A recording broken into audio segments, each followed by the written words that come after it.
উপস্থিত মুসল্লিবৃন্দ, এখন শহীদ শরীফ ওসমান হাদির বড় ভাই ডক্টর মাওলানা আবু বকর সিদ্দিক, অধ্যক্ষ বাঘিয়া আল আমিন কামিল মাদ্রাসা বরিশাল বক্তব্য রাখবেন এবং নামাজে জানাজায় ইমামতি করবেন।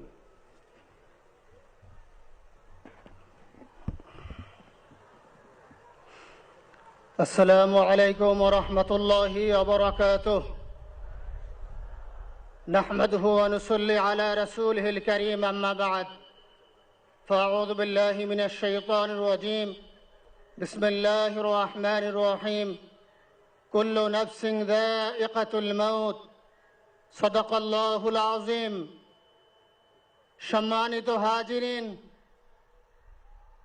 আজকের এই লক্ষ লক্ষ তৌহিদি জনতা, আপনারা হাজির হয়েছেন আমার কলিজার টুকরা ছোট ভাই শহীদ শরীফ ওসমান হাদির জানাজার নামাজে অংশগ্রহণ করার জন্য। সম্মানিত হাজিরিন, আপনারা জানেন শহীদ ওসমান হাদি তিনি স্বাধীনতার সার্বভৌমত্ব রক্ষার জন্য এই বাংলাদেশের 18-20 কোটি মানুষের কাছে একটি মেসেজ দিয়েছিলেন কিভাবে একটি স্বাধীনতার সার্বভৌমত্ব রক্ষা করতে হয়। আজকের বড় পরিতাপের বিষয়, আমার বলার মতো কোনো অবস্থা নেই। আপনারা জানেন যে শরীফ ওসমান হাদির একটি বাচ্চা মাত্র 8 মাস বয়স।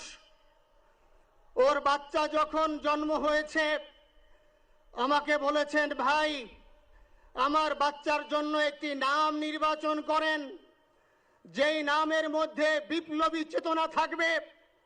আমার সন্তানের জন্য একটি নাম নির্বাচন করেন, যেই নামটা সাহসিকতার পরিচয় বহন করবে। আমি অনেক যাচাই বাছাই করে ওর সন্তানের নাম দিয়েছিলাম ফিরিনাস, বিপ্লবী এবং সাহসী। সম্মানিত ভাইয়েরা, আজকের ওর সন্তানের চেহারার দিকে তাকানো যায় না। আজকের আমার মা প্রায় পাগল হয়ে যাচ্ছে, জ্ঞান হারিয়ে ফেলছে। আমার ভাই বোন তারা পাগল হয়ে যাচ্ছে। আমার 6 ভাই বোনের মধ্যে সবচেয়ে ছোট ছিল শরীফ ওসমান হাদি। আজকের তার লাশ আমার কাঁধে বহন করতে হচ্ছে। আজকের আপনাদের কাছে আমার কোনো দাবি নেই, শুধু একটি দাবি।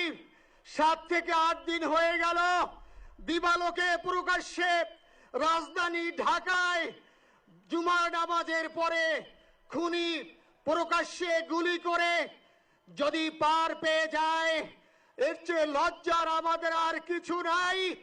যদি বর্ডার পাস হয়ে যায়, 5 থেকে 7 ঘন্টা সময় তারা কেমন করে গেল, এই প্রশ্ন জাতির কাছে রেখে গেলাম। আমার কোনো চাওয়া পাওয়া নাই। আমার ভাই ওসমান হাদি শহীদ হয়েছে, ওর শহীদি তামান্না ছিল।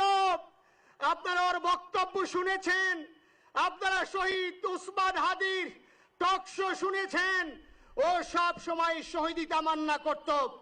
হয়তো আল্লাহ তাআলা ওর শহীদি সেই মত নসিব করে দিয়েছেন। কিন্তু আপনাদের কাছে আমি এই ঋণ কোনদিন আমি ছাড়বো না।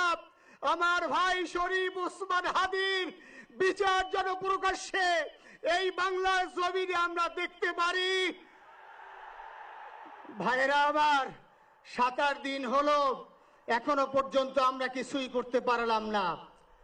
এই দুঃখে কলিজা ছিঁড়ে যাচ্ছে। আমরা ওসমান হাদির জন্য দোয়া করি, আমরা ওর সন্তান ওর স্ত্রীর জন্য দোয়া করি। ওর সন্তান মাত্র 8 মাস বয়স। গতকালকে যখন ওর কাছে নিয়ে আসছে, সবাই বাবাকে দেখাবে ওসমান হাদিকে। আমি বললাম কি লাভ হবে, ও তো কোনোদিন ওর বাবার চেহারা কথা বলতে পারবে না। ওর ছেলে আর কোনোদিন জানবে না যে আমার বাবা কেমন ছিল। ভাইরা আমার, ওসমান হাদি আর ফিরে আসবে না। ওসমান, তুমি দেখে যাও। লক্ষ লক্ষ জনতা, তৌহিদি জনতা তোমার জন্য পাগল। ওসমান, তুমি মরো নাই, তুমি আমাদেরকে পাগল বানাই দিয়ে গেছো। আল্লাহর কাছে আমরা সবাই দোয়া করি, আল্লাহ যেন আমার ভাই শহীদ শরীফ ওসমান হাদিকে জান্নাতুল ফিরদাউসের মেহমান হিসেবে কবুল করেন। আল্লাহ তাআলার কাছে দোয়া করছি, আয় আল্লাহ তাআলা, আমরা যারা বেঁচে আছি ইমানের সাথে স্বাধীনতার সার্বভৌমত্ব রক্ষা করে তৌহিদের দ্বীপ বাংলাদেশকে যেন আমরা রক্ষা করতে পারি, সেই তৌফিক আল্লাহ তাআলা আমাদের নসিব করুন। আপনাদের সবার কাছে দোয়া চাচ্ছি। আমার মেজো ভাই ওমর ফারুক সাথে ছিল, ওর জন্য আপনারা দোয়া করবেন। আমার ছোট বোন মাসুমা অ্যাবনর্মাল হয়ে গেছে, তাকে চিকিৎসা করাচ্ছি, ডাক্তাররা বলছে অনেক বেশি সমস্যা। আমাদের পরিবারের জন্য একটু দোয়া করবেন। আমাদের আর কোনো চাওয়া পাওয়া নাই।